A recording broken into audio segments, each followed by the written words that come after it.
In this video, we're going to be going over 4 things that you need to do right now in order to go from tubby to absolutely shredded to the core.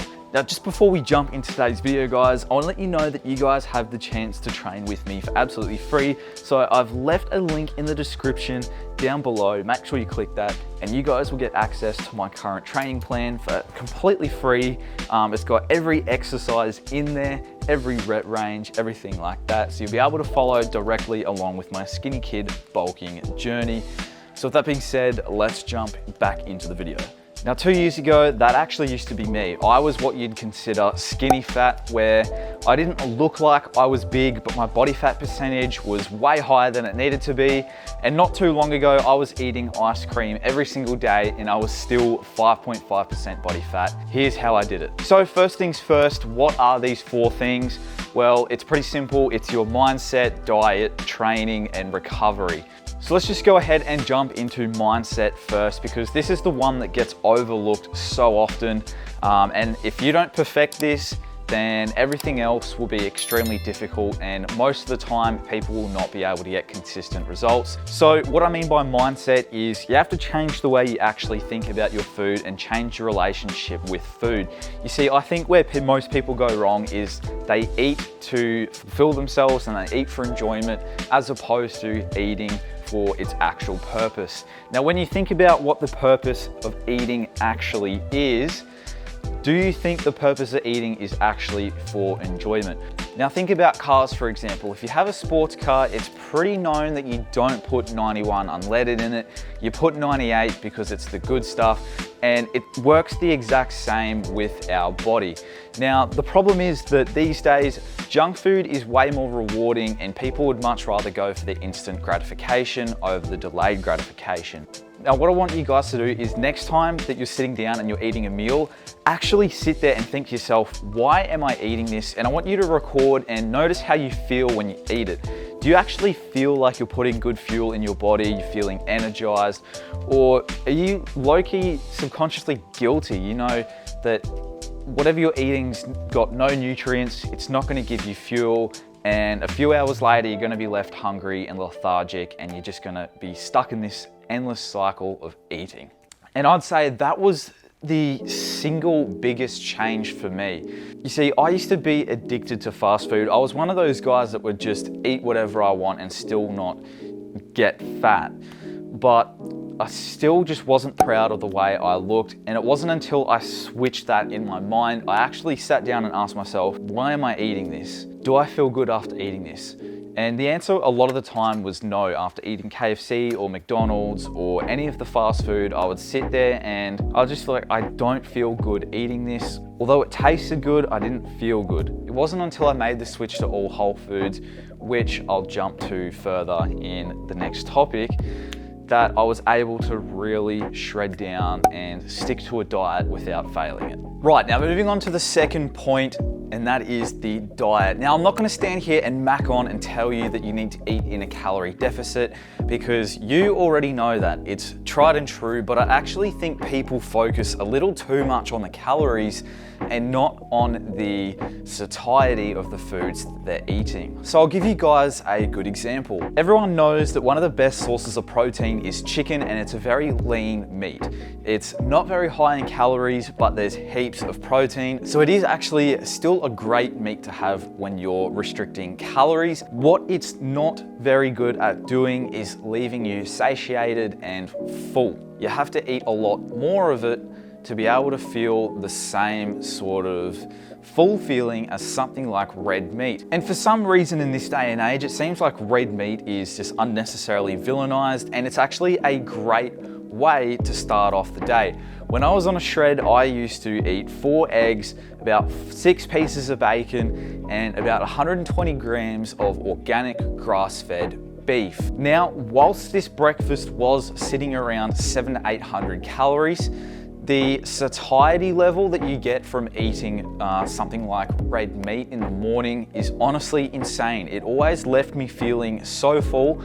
I never had to eat probably until about 1 or 2 p.m, even if I had had breakfast at about 6 or 7 a.m. So what you guys really need to do is research some more foods that are going to leave you fuller rather than just searching for everything that's low calorie. Now, something else that helped me just shred off the body fat was eating whole foods only. So what does that mean?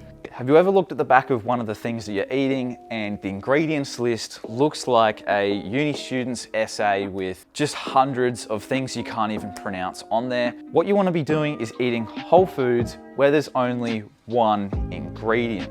This is going to fuel your body the best way, and typically these foods are the most nutrient dense as well. Now, all in all, I would say these all added up to about 1,600 to 1,700 calories for the day. The beauty about that is depending on how much of a calorie deficit you want to eat in, there's still room for 1 or 2 snacks throughout the day if you get hungry.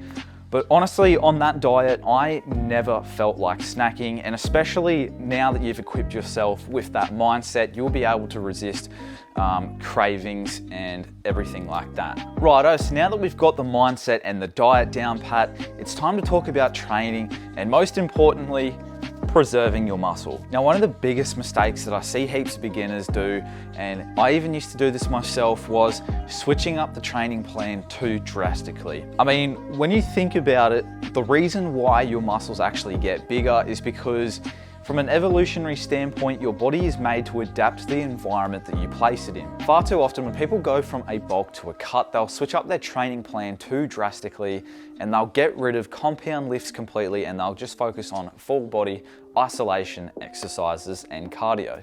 Now, whilst in theory, this may sound like the right thing to do, what you actually want to do is preserve your strength and preserve your muscle. So you actually want to be lifting as close as you can to the weights that you were doing already on a bulk. Now for the final aspect, number 4, that's recovery.